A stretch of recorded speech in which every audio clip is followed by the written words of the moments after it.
Hoje nós vivemos cercados por telas e conectados 24 horas.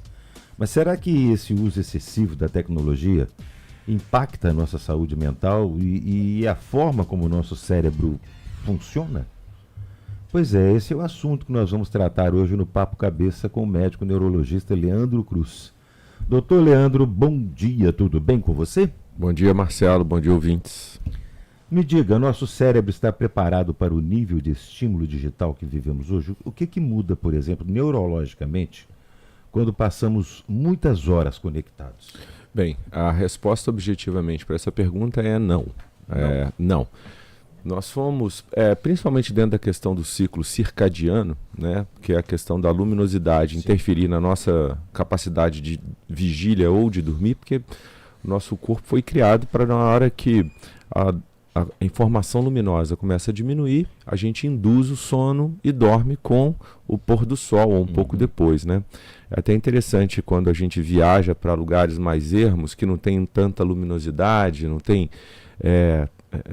tanto estímulo para celular, porque não tem internet e tal, como que é interessante a sensação de que de repente já é tarde da noite, você olha no relógio e ainda são 7h30, 8 horas da noite. Leandro, eu lembro quando meu sogro comprou um sítio e não tinha luz elétrica lá. Ela ficou um tempão, quase uns 2 anos, sem conseguir colocar luz elétrica.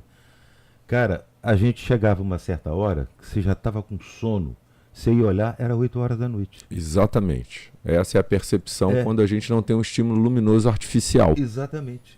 Por causa daquele breu, né? Porque num lugar, numa roça, sem luz elétrica. E você já faz ali, naturalmente, o que a gente hoje tem que fazer artificialmente, que é a higiene do sono, que é se preparar para dormir. Com esse uso excessivo de telas, tecnologia, luminosidade em casa, e você falou bem, a própria televisão, eu lembro do garoto, chegava às 10 horas da noite, a televisão saía do ar por falta de programação e começava no dia seguinte, então era hora de ir para a cama, né? Exatamente. Então tinha esse hábito, né? Com o excesso de informações e as pessoas muito antenadas e ligadas, acaba que isso se corrompeu. Então, o primeiro dano sobre isso é no ciclo de sono vigília. Então a gente tem hoje inúmeros problemas, né, de adolescentes, crianças, e eu estava antes de vir para cá lendo uma reportagem sobre o uso excessivo de tela também em idosos, né? Então hoje já está bem documentado isso, que usam a tela excessivamente no período noturno e tem uma dificuldade tremenda no dia seguinte de levantar da cama para suas obrigações do dia a dia. Então levanta, mas dorme na aula, fica menos concentrado, aí a frustração aumenta, fica mais irritado. Então o dano de rompimento do ciclo circadiano é imenso. E fuso horário não se brinca, Marcelo. Não é uma coisa do tipo, hoje eu vou parar, então amanhã eu já estou dormindo cedo. Você tem uma parcela da população que se adapta muito bem a essas mudanças de hábito. Pessoas que trabalham de turno, por exemplo, eu conheço pessoas que nunca tiveram problema nenhum, mas outros sérios problemas. Trazem danos para o resto da vida. Enfim. Eu era um péssimo trabalhador de turno, nunca me adaptei muito bem, porque eu lembro que eu fazia o plantão meu noturno, era no domingo à noite. E eu acordava segundo, ia para o meu mestrado, estudar essas coisas. Era um dia praticamente perdido, né? E dormia, meio que ficava acordado. Era horroroso. Eu não era muito bem adaptado. Mais irritado, maior número de chances de acidente do trabalho, acidente de carro.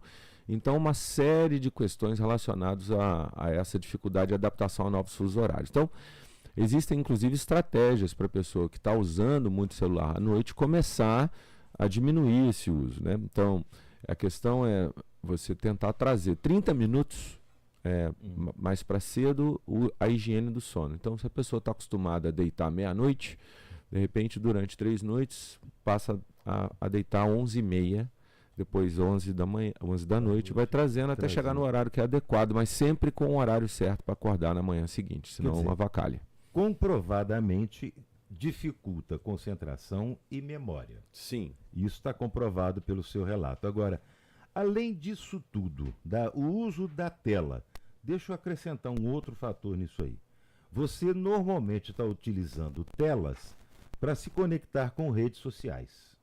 Isso piora essa interferência ou essa dificuldade de concentração, de memória? Tem alguma relação com o funcionamento do cérebro? Tem sim. Tem um trabalho que foi publicado até mais recentemente, 2022, mostrando que adultos que usam muitas telas, muita tecnologia, têm um trofismo, uma atrofia cerebral um pouco mais visível do que, os adultos que estão chegando nessa faixa etária e não usaram tantas telas na adolescência. Porque a gente não tem ainda uma amostra significativa de senhores e senhoras acima de 70, 80 anos de idade que usaram muitas telas e tecnologia na adolescência. Essa geração ainda não chegou. Não chegou. Está chegando.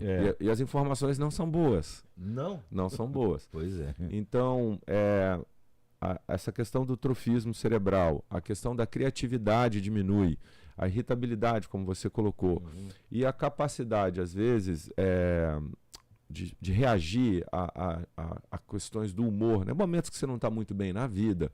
E eles estão argumentando o seguinte, porque enquanto a gente está se formando adulto, a gente não é um ser completamente formado cognitivamente, emocionalmente. Eu estou com 52, estou esperando esse dia, o dia que eu vou estar formado. Há uma maturação natural. Pô, essa plaquinha não chega para mim, tá pronto. Não, fico buscando isso, né? Uma busca infinita. Então, argumenta-se que se a gente corrompe esse desenvolvimento emocional, principalmente aí entra a rede social, né? Através de comparações, né? Ali é muita questão de você mostrar o melhor de você, o momento mais feliz do seu final de semana. Isso é tão curioso, né? Porque de segunda a quinta, né? Normalmente a gente não faz muita coisa de interessante, a não ser trabalhar, mata o leãozinho por dia e vamos em frente, né? E aí criou-se o TBT na quinta, exatamente para você exibir algo do passado, né? A gente não consegue mais ficar sem isso. Então isso possivelmente, né? Não tem nenhum dado muito sólido sobre isso, isso acaba atrapalhando o nosso desenvolvimento emocional. Se a gente está preparado em relação a isso enquanto adultos, tudo bem, mas na adolescência e na infância isso às vezes é problemático. Você falou a questão do desenvolvimento, né, que ainda não chegou a uma conclusão, porque essa molecada que hoje está utilizando muito, que são as crianças e adolescentes, ainda não chegaram a essa idade para ter para mensurar o que isso afetou de fato, mas que os estudos não são bons. E são os grandes consumidores de tecnologia. Quais os efeitos que isso pode causar no desenvolvimento cerebral desses jovens, por exemplo? Diminuição da criatividade, diminuição das reações de humor, a irritabilidade. E tem uma coisa dentro que você falou, eles são criados dentro desse ambiente de tecnologia e redes sociais e eles não sabem de outra forma. Esse é um outro ponto problemático. E aí agora a gente está passando por uma experiência que eu acho que é uma experiência para a gente ver e medir isso até num curto espaço de tempo, que é a proibição do uso de telefone celular no ambiente da escola. E eu acho interessante isso, né? Porque, primeiro, a questão da anotação, a gente falou isso num programa Papo Cabeça, de anotar, né? Como que é muito mais importante do que digitar. E eu acho também que no recreio, né? Eu lembro de brincar no recreio, brigar no recreio, né? Bater pique, paquerar no recreio. Nossa. Então era a formação nossa, né? A gente vai se conhecendo nesses ambientes de atrito social. Se a criança e o adolescente ficam no celular e ele só encontra o caminho da recompensa, quer dizer, do benefício das relações, porque ali na rede social você filtra o que você não quer e tá bom. Pronto. No dia a dia, ali no recreio, é mais difícil fazer isso. Você tem que desenvolver seus métodos. E aí vem uma outra questão interessante que esses trabalhos vêm mostrando, é exatamente a questão do sistema de recompensa. Porque quando a gente manda bem na vida, né, no dia a dia, a gente tem uma sensação de bem-estar, fazer um dever no dia, em vez de procrastinar, né? Preparar o trabalho, chegar a trabalhar bem, hoje eu trabalhei bem, que legal, fiz o que eu tinha que fazer. Vem uma coisa boa. O uso excessivo de rede social e tecnologia vai expondo o adolescente e a criança muito a esses picos de dopamina no sistema de recompensa, e depois a dopamina que é despejada no dia a dia, ela é menos eficiente. Então, a sensação de bem-estar, né, do ciclo de recompensa que a gente monta a partir do mandei bem ou do mandei mal, que é a culpa e o remorso, ela vai ficando atenuada. E isso é um problemaço, porque a gente não se conhece de outra forma a não ser através de redes sociais.